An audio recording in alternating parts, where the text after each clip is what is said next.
If you prefer to use the Sigma button range on the Kappa Cistern, you can install your preferred Sigma button by using the Sigma adapter. I'll show you how to do it. We need to firstly remove the top plate from the Kappa installation duct by means of pressing those two studs out and removing the top plate.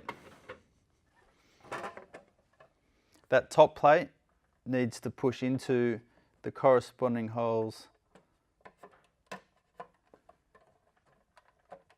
in the adapter plate until they click off and they're sound. We need to then remove the front cover and install it on top of the cistern. There are 4 fixing holes, 2 on each side on the inside and 2 on the back.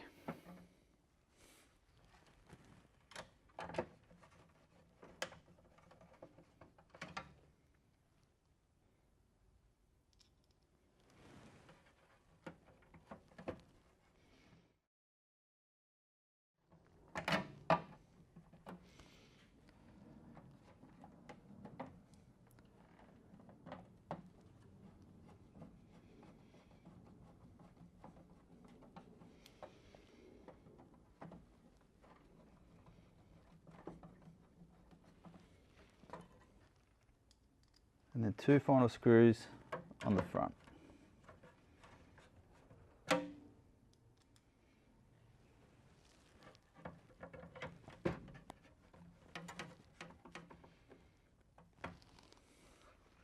Once that's installed, reinstall the inner